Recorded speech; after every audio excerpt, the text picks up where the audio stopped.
ವೇದಿಕೆ ಮೇಲೆ ಆಸೀನರಾಗಿರುವಂತಹ ಎಲ್ಲ ಗಣ್ಯ ವ್ಯಕ್ತಿಗಳೇ,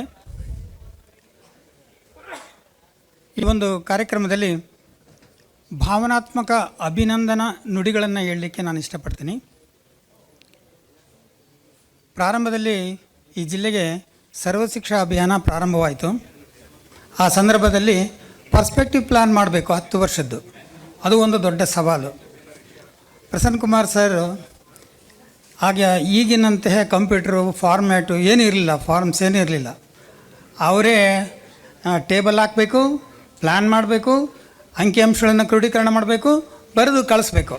ಈ ಥರ ಇತ್ತು. ಇದು ಎಷ್ಟು ಮಟ್ಟಿಗೆ ಅಂದರೆ ರಾತ್ರಿ ಎಲ್ಲ ಅವ್ರದ್ದೇ ಓನ್ ಫಾರಮ್ಸು.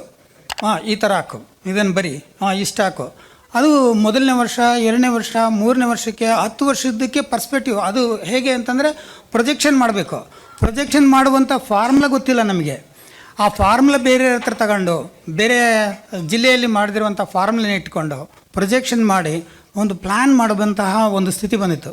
ಆ ಸಂದರ್ಭದಲ್ಲಿ ಹಗಲು ರಾತ್ರಿ ತಮ್ಮನ್ನು ತಾವು ತೊಡಗಿಸ್ಕೊಂಡು, ಬಹುಶಃ ಅವ್ರಿಗೆ ನೆನಪಿದೆಯಿಲ್ಲೋ, ರಾತ್ರಿ ಎಷ್ಟು 12 ಗಂಟೆ. ಮತ್ತು ಊಟ ಎಲ್ಲಿ ಮಾಡಬೇಕು? ಊಟ ಸರ್ ಬಸ್ ಸ್ಟ್ಯಾಂಡ್ಗಳಲ್ಲಿ 4 ಗಾಲಿ ಸೈಕಲ್ನಲ್ಲಿ ಇಟ್ಟಿರ್ತಾರೆ, ಚಿತ್ರಾನ್ನ ಪುಳಿಯೋರಿಗೆ ಹೋಗೋಣ ಅಂತ. ಅದಕ್ಕೆ ಹೋದ್ವಿ. ಅಲ್ಲಿನೂ ಸಿಗ್ತಿರ್ಲಿಲ್ಲ. ಎಷ್ಟೋ ರಾತ್ರಿಗಳು ಊಟ ಇಲ್ಲದೇ ಕೆಲಸ ಮಾಡಿರುವಂತಹ ವ್ಯಕ್ತಿತ್ವ ಅದು. ಈ ಒಂದು ಸಂದರ್ಭದಲ್ಲಿ ಅದಾದ ನಂತರ ಆಡಳಿತಾತ್ಮಕ ಮತ್ತು ಶೈಕ್ಷಣಿಕ ದ್ವಾರಕೀಶ್ ಸರ್ ಹೇಳಿದ್ರು ಅವರು, ಅದು ಮುಳ್ಳಿನ ಚೇರ್, ಅದು ಕೆಳಗಡೆ ಮುಳ್ಳು ಇದಿರುತ್ತೆ ಅಂತ. ಆ ನೋವುಗಳಿದಾವಲ್ಲ, ಆಡಳಿತಾತ್ಮಕ ಮತ್ತು ಶೈಕ್ಷಣಿಕ ನೋವುಗಳನ್ನು ಅವರು ಸಂಪೂರ್ಣವಾಗಿ ನುಂಗಿಕೊಂಡ್ರು, ಅದನ್ನು ಮೀರಿ ಬಂದರು. ಆದರೆ ಒಂದು ರಿವೈಸ್ಡ್ ಪ್ಲ್ಯಾನ್ ಮಾಡುವಂಥ ಸಂದರ್ಭದಲ್ಲಿ ಒಂದು ಟೀಮು ಬೆಂಗಳೂರಿಗೆ ಹೋಗುತ್ತೆ. ಬೆಂಗಳೂರಿಗೆ ಹೋಗುವಂಥ ಸಂದರ್ಭದಲ್ಲಿ ದುರ್ಗದಲ್ಲಿ ಒಬ್ಬರು ಎತ್ಕೊಳ್ತಾರೆ, ವೆಂಕಟೇಶ್ ಅಂತ ಎತ್ಕೊಳ್ತಾರೆ ಅವರು. ನಾವೆಲ್ಲ ಇಲ್ಲೇ ದಾವಣಗೆರೆಯಲ್ಲೇ ಎತ್ಕೊಂಡು ಹೊರಟಿವಿ ರಿವೈಸ್ಡ್ ಪ್ಲ್ಯಾನ್ ಮಾಡೋದಕ್ಕೆ, ಸರ್ವಶಿಕ್ಷಾ ಅಭಿಯಾನಕ್ಕೆ ಸಂಬಂಧಪಟ್ಟಂಥದ್ದು. ಅಲ್ಲಿ ವೆಂಕಟೇಶ್ ದುರ್ಗದಲ್ಲಿ ಎತ್ಕೊಂಡ್ರು. ಸರ್ ಇಲ್ಲೇ ಟಿಫನ್ ಮಾಡೋಣ ಅಂತಂದು, ಇಲ್ಲ ಬೇಡ ಇದರಲ್ಲಿ ಸಿರಾದಲ್ಲಿ ಮಾಡಿಬಿಡೋಣ ಅಂತಂದರು. ಸರ್ ನಾನು ನಾವು ಭಾಳ ಜನ ಇದ್ದೀವಿ, ನಾವು ಹಿಂದ್ಗಡೆ ಕೂತ್ಕೊಳ್ತೀನಿ ಸರ್ ಅಂತಂದೆ. ಬೇಡ, ಸಿರಾದಲ್ಲಿ ಟಿಫನಿಗೆ ಕುಂತಾಗ ಅಲ್ಲಿ ಹೋಗ್ಬಿಟ್ಟು ನೀನು ಹಿಂದಕ್ಕೆ ಹೋಗ್ಬಂತೆ, ಅವಾಗ ಆರಾಮಾಗಿ ಕೂತ್ಕೊಳ್ಳೋಣ, ಈಗ ಹೆಂಗೆ ಕುಂತಿದ್ವಿ ಹೋಗ್ಬಿಡೋಣ. ಹಿರಿಯೂರು ದಾಟಿದ್ವಿ, ಜೋಗನಹಳ್ಳಿ ಹತ್ರ ಬಂದ್ವಿ. ನಮ್ಮ ಡ್ರೈವರ್ನ ಒಂದು ಅತಾಚೌರ್ಯದಿಂದ, ಅದು ಅವಂದೇ, ನಮ್ಮದು ಡೆಫಿನೆಟ್ ಅವಂದೇ ಫಾಲ್ಟು, ನಮ್ಮ ಡ್ರೈವರ್ದೇ ಫಾಲ್ಟು, ಆಕ್ಸಿಡೆಂಟ್ ಆಗುತ್ತೆ. ಒಂದು ಕ್ಷಣ ನಮಗೆ ನಾವು ಎಲ್ಲಿದ್ವಿ ಏನು ಎಂಬುದೇ ಗೊತ್ತಿಲ್ಲ. ತಲೆಗೆ ಹೊಡೆತ ಬಿದ್ದಿರುತ್ತೆ ನನಗೆ. ಬಟ್ ಆ ಕ್ಷಣಕ್ಕೆ ನಾವು ಏನಾಗಿದ್ವಿ ಅಂತ ಗೊತ್ತಿಲ್ಲ. ಬೂಟ್ ಬಂದಿರೋದಂದೇ ಗೊತ್ತು. ವೆಂಕಟೇಶಿಗೆ ಸ್ವೆಲ್ಲಿಂಗ್ ಬಂದಿತ್ತು. ಅದು ನಂತರ ಇಳಿದ್ಬಿಟ್ಟು ಹೊರಗಡೆ ಬರ್ತೀವಿ. ಹೊರಗಡೆ ಬಂದು ನಾವು ನೋಡ್ಕೊಳ್ತೀವಿ. ಯಾರಿಗೂ ಏನಾಗಿಲ್ಲ, ಸಣ್ಣ ಪುಟ್ಟ ಅಷ್ಟೇ. ಅದು ಗಾಯನೇ ಅಲ್ಲ, ಅದು ಏನೋ ಇಂಜಿನಿಯರ್ ಅಲ್ವೇ ಅಲ್ಲ. ಅವರು ಹೊರಗಲೇ ನನ್ನ ಎಳ್ಕೊಳ್ರ ಫಸ್ಟು ಅಂತಂತಾರೆ. ಪೂರ್ತಿ ಕೈ ಕಂಪ್ಲೀಟ್ ಕಟ್ಟಾಗಿದೆ, ಜೋತಾಡ್ತಾಯಿದೆ, ಒತ್ತಡಕ್ಕಾಗ್ತಿಲ್ಲ.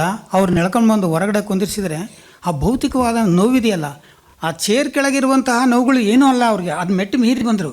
ಆ ಭೌತಿಕ ನೋವಿದೆಯಲ್ಲ, ಅದನ್ನು ಸಹಿಸ್ಕೊಳ್ಳೋಕ್ಕಾಗಲಿಲ್ಲ. ಇವತ್ತಿಗೂ ನನಗೆ ಕಣ್ಣಿಗೆ ಕಟ್ಟಿದಾಗಿದೆ. ಶರಣಪ್ಪ ಯಾವನನ್ನ ಕಾರ್ ನನಗೆ ಅಡ್ಡು ಬಿದ್ದು ನಮಸ್ಕಾರ ಮಾಡಿ ಅವನು ನಿಲ್ಲಿಸು, ನಾನು ಕರ್ಕೊಂಡು ಹೋಗ್ರು ಹಾಸ್ಪಿಟ್ಲಿಗೆ. ನಿಜಕ್ಕೂ ಸರ್ ಆ ಪದ ಇದೆಯಲ್ಲ, ಮರೆಯೋಕ್ಕೆ ಸಾಧ್ಯ ಇಲ್ಲ ಸರ್. ಮೇಡಮರಿಗೆ ಗೊತ್ತಿಲ್ಲ ಆ ಭಾವನಾತ್ಮಕ ಆ ನೋವು ಅವ್ರು ಎಷ್ಟು ಉಂಡದಾರ ಗೊತ್ತಿಲ್ಲ. ಬಹುಶಃ ಈ ವಿಷಯದಲ್ಲಿ ಆ ನೋವು ಭಾಳ ಯಾರಿಗೂ ಆಯ್ತು ಅಷ್ಟೇ ರೀ. ಕೈ ಪೂರ್ತಿ ಜೋತಾಡ್ತಿದೆ ಕಟ್ಟಾಗಿಂದಾಗ ಆ ನೋವು ಎಷ್ಟಿರುತ್ತೆ ಅಂತ ಯೋಚನೆ ಮಾಡಿ. ಇನ್ನು ಈ ವಿಷಯದಲ್ಲಿ ಒಂದು ಪಕ್ಕಕ್ಕಿಟ್ಟರೆ, ಇನ್ನು ಉಳಿದಂತೆ ನೀವೇನು ಮಾತಾಡಿದ್ರಲ್ಲ, ಆಡಳಿತಾತ್ಮಕ ವಿಷಯಗಳು, ಶೈಕ್ಷಣಿಕ ವಿಷಯಗಳು ಎಷ್ಟು ಮಟ್ಟಿಗೆ ಪ್ರಭಾವ ಇದ್ದು ಅಂದರೆ, ನಾನು ಹಿರೇಕೆರೆನಲ್ಲಿ ಕೆಲಸ ಮಾಡ್ತಿದ್ದೆ. ಹರಿಹರದಲ್ಲಿ BO ಆಗಿದ್ದರು ಅವರು. BOನಲ್ಲಿ SDMC ಟೀಚರ್ಸು ಪೇರೆಂಟ್ಸ್ಗಳಿಗೆ ಒಂದು ತರಬೇತಿ ಇಟ್ಕೊಂಡಿದ್ರು 3 ದಿನ. ನನ್ನ ಇದು ಮಾಡಿದರು, ನೀನು ಬರಬೇಕು, ಇಲ್ಲೊಂದು ಕ್ಲಾಸ್ ಕೊಡಬೇಕು ಅಂತಂದು, ಹುಡುಗರಿಗೆ ಕ್ವಿಝ್ ನಡೆಸ್ಕೊಡು ಅಂತ. ಅಲ್ಲಿ ಇವ್ರ ಹೆಸರಿನೇರೆ ಪ್ರಸನ್ನ ಕುಮಾರ್ ಇದ್ದರು BO. ಹೋಗ್ಕೊಡು ನೀನು, ನಾನು ಮೀಟಿಂಗ್ ಇಟ್ಕೊಂಡಿದ್ದೀನಿ, ನಿನಗೆ ಹೋಗಂಗಿಲ್ಲ.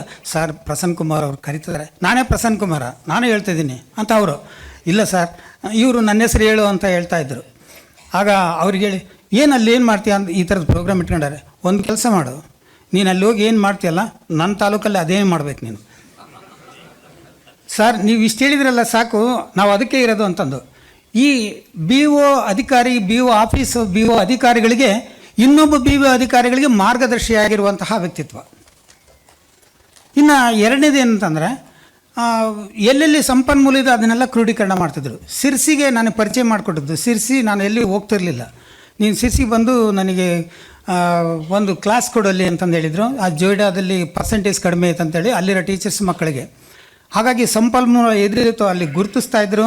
ಅದನ್ನು ನನ್ನನ್ನು ಸಿರ್ಸಿಗೆ ಪರಿಚಯ ಮಾಡಿಕೊಟ್ಟಂಥವ್ರು ಅವರು. ಹಾಗಾಗಿ ಆ ಸಿರ್ಸಿನಲ್ಲಿ ಆ ಅದ್ಭುತವಾದಂಥ ಕಾರ್ಯ ಮಾಡಿದ್ದು ಅವರು ಬಂದು ಒಂದು ಪುಸ್ತಕ ಕೊಡ್ತಾರೆ ನನಗೆ. ಅದ್ಭುತವಾದಂಥ ಪುಸ್ತಕ ಅದು. ಎಷ್ಟು ಚೆನ್ನಾಗಿದೆ ಅಂದರೆ, ಸರಳವಾಗಿ ವಿಜ್ಞಾನ ಚಟುವಟಿಕೆಗಳನ್ನು ಹೇಗೆ ಮಾಡಬೇಕು ತರಗತಿ ಕೋಣೆಯಲ್ಲಿ ಎಂಬುದು ಪುಸ್ತಕ ಮಾಡಿದ್ದಾರೆ. ಇವತ್ತಿಗೂ ನಾನು ಇಟ್ಕೊಂಡಿದ್ದೀನಿ. ಭಾಳ ಉಪಯುಕ್ತವಾದಂಥ ಪುಸ್ತಕ ಸರ್. ಇಂಥ ಮಾಡ್ಯೂಲ್ಸನ್ನು ಸುಮಾರು ಮಾಡಿದ್ದಾರೆ. ಶೈಕ್ಷಣಿಕವಾಗಿ ಹೆಡ್ ಮಾಸ್ಟ್ರುಗಳಿಗೆ ಒಂದು ಪುಸ್ತಕ ಶೈಕ್ಷಣಿಕವಾಗಿ ಒಂದು ಇದನ್ನು ಕೊಟ್ಟಿದ್ದಾರೆ. ಆಡಳಿತಾತ್ಮಕವಾದಂಥ ಒಂದು ಬುಕ್ಕನ್ನು ಮಾಡಿದರು. ಅದರಲ್ಲಿ ದಾಖಲಾತಿಗಳು ಎಷ್ಟು ಇಟ್ಕೋಬೇಕು ಅಂತಂದು ಒಂದು ಲೀಸ್ಟ್ ಪಟ್ಟಿ ಇದೆ. ಆ ಪಟ್ಟಿ ನೋಡಿಬಿಟ್ರೆ ಹೆಡ್ ಮಾಸ್ಟ್ರುಗಳು, ಸರ್ ನಮಗೆ ಹೆಡ್ ಮಾಸ್ಟ್ರಿಗಿರಿ ಬೇಡ ಸರ್, ನಾವು ಆರಾಮಾಗಿ ಕ್ಲಾಸ್ ಮಾಡ್ಕೊಂಡಿರ್ತೀವಿ ಅಂತ. ಅಷ್ಟು ಆ ದಾಖಲಾತಿಗಳನ್ನು ಕರೆಕ್ಟ್ ಇಟ್ಕೊಂಡಾರಂದರೆ ಯಾವ ಇನ್ಸ್ಪೆಕ್ಷನ್ಗೂ ಅದರ ಅವಶ್ಯಕತೆ ಇಲ್ಲ. ಆ ಇನ್ಸ್ಪೆಕ್ಷನ್ನಿಗೆ ಬಂದಿರೋರಿಗೂ ಕಾಫಿ ಕುಡಿಸೋ ಅವಶ್ಯಕತೆ ಇರಲ್ಲ. ಅಷ್ಟು ಚೆನ್ನಾಗಿ ಆ ಒಂದು ಆಡಳಿತಾತ್ಮಕದಲ್ಲಿ ಮತ್ತು ಕಾರ್ಯವನ್ನು ನಡೆಸಿಕೊಟ್ಟಂಥವ್ರು. ನಿಜಕ್ಕೂ ಸರ್ ನನಗೆ ಇನ್ನೇನೂ ಇಲ್ಲ. ಪ್ರಸನ್ನ ಕುಮಾರ್ ಅವ್ರನ್ನ ನೆನೆಸ್ಕೊಂಡ್ರೆ ನನಗೆ ಆ ಜೌಗನಹಳ್ಳಿ ಒಂದೇ ನೆನಪಾಗೋದು, ಎಷ್ಟು ನೋವು ತಡ್ಕೊಂಡ್ರಲ್ಲ ಅಂತಂದು. ಇನ್ನು ತಿಪ್ಪೇಶಪ್ಪ ಸರ್ ನನಗೆ ಅವ್ರು ಬರೀ ಚನ್ನಗಿರಿ ಇದ್ದರು, ನಾವು ದಾವಣಗೆರೆ ಉತ್ತರ ಇದ್ವಿ. ಒಂದಕ್ಕೊಂದು ಲಿಂಕೇ ಸಿಗ್ತಿರಲಿಲ್ಲ. ಆದರೆ ಒಂದು ಸಂದರ್ಭದಲ್ಲಿ ಸಿಕ್ತು. ಬೆಳ್ಶೆಟ್ರು ಇದ್ದಾಗ ಅವರು ಒಂದು SSLCಗೆ ಉತ್ತಮ ಫಲಿತಾಂಶ ಹೇಗೆ ಮಾಡಬೇಕು ಎಂಬುದನ್ನು ಎಲ್ಲರೂ ಯಾವ್ಯಾವ ತಾಲೂಕಿನಲ್ಲಿ ಏನೇನು ಪ್ಲ್ಯಾನ್ ಮಾಡಿದಿರಿ ಬನ್ನಿ ಹೇಳಿ ಅಂತ. ಅವ್ರದ್ದು ಚನ್ನಗಿರಿನಲ್ಲಿ ನಂಬರ್ 1, ಇಡೀ ತಾಲೂಕಲ್ಲಿ ನಂಬರ್ 1 ಪ್ಲೇಸು. ನಾವು 3ರಲ್ಲಿ 4ರಲ್ಲಿ ಇದ್ವು ಉತ್ತರ ವಲಯ. ನಿಮ್ಮದೇನು ಹೇಳಿ, ನಾವು BR ಇವರು ತಿಪ್ಪೇಶಪ್ಪರು ರಜೆ ಇದ್ದರು. ನಾನು ಅದನ್ನು ಪ್ಲ್ಯಾನ್ ಓದ್ತಾ ಇದ್ದೆ. ನಮ್ಮ ಯೋಜನೆಗಳನ್ನೆಲ್ಲ ಹೇಳ್ತಾ ಹೋದರೆ, ಈಗ ಸದ್ಯ ಕುಂತಿದ್ದಾರೆ ಅವರು, ಅಲ್ಲಿ ನನ್ನ ಹಿಂದೆ ಇದ್ದು ಅವ್ರು ಮರ್ತಿರ್ತಾರೆ ಮೋಸ್ಟ್ಲಿ. ಯಾಕಂದ್ರೆ ನಾನು ತಿವಿಸ್ಕೊಂಡೇನು, ಎಲ್ಲ ಚನ್ನಗಿರಿದು ಕಾಪಿ ಹೊಡೆದು ಹೇಳ್ತಾಯಿದ್ದೀಯಾ ಅಂತೇಳಿ ನನ್ನ ಗುದ್ದಿದ್ರು ಅವರು. ಸರ್ ನಾವು ನಿಮ್ಮ 1ನೇ ಸ್ಥಾನನ ಬಿಟ್ಟು ನೀವನ್ನ ಕೆಳಗಿಳಿಸ್ತೀವಿ, ನಾವು 1ನೇ ಸ್ಥಾನಕ್ಕೆ ಬರ್ತೀವಿ ಅಂತಂದು ಭರವಸೆ ಕೊಟ್ಟಿದ್ವಿ. ಅಷ್ಟು ಅವರು ಭಾಳ ಎಲ್ಲರೂ ಹೇಳೋ ಪ್ರಕಾರ ಆ ಮೃದುತ್ವದಲ್ಲಿ ಆ ತಿವಿತು ಸಹ ಮೃದುವಾಗೇ ಇತ್ತು ಅಂತ ಹೇಳ್ತಾ, 2 ನಿಮಿಷ ಅಂತ ಹೇಳಿದರೆ ಸ್ವಲ್ಪ ಹೆಚ್ಚಿ ತಗೊಂಡಿರೋದಕ್ಕೆ ಕ್ಷಮೆ ಇರಲಿ ಅಂಥೇಳಿ ಈ ಒಂದು ಸಂದರ್ಭದಲ್ಲಿ ಆ ಇಬ್ಬರಿಗೂ ನಿವೃತ್ತಿ ಆಗಿರುವಂತಹ ಅಧಿಕಾರಿಗಳು ಮುಂದಿನ ಜೀವನದಲ್ಲಿ ಅವರ ನಿವೃತ್ತಿ ಜೀವನ ಸುಖಕರವಾಗಿರಲಿ. ಯಾಕಂದರೆ ನಾನು ನಿವೃತ್ತಿ ಆಗಿರೋದನ್ನು ನಮ್ಮ ಫ್ಯಾಮಿಲಿಗೆ ಅವ್ರನ್ನ ಆತ್ಮೀಯವಾಗಿ ಬರಮಾಡ್ಕೊಳ್ತಿದ್ದೀನಿ ಅಂಥೇಳಿ ಹೃದಯ ತುಂಬಿ ಈ ಒಂದು ಅಭಿನಂದನಾ ನುಡಿಗಳನ್ನು ನಾನು ಈ ಸಂದರ್ಭದಲ್ಲಿ ಹೇಳಿದ್ದೀನಿ. Thank you sir, thank you.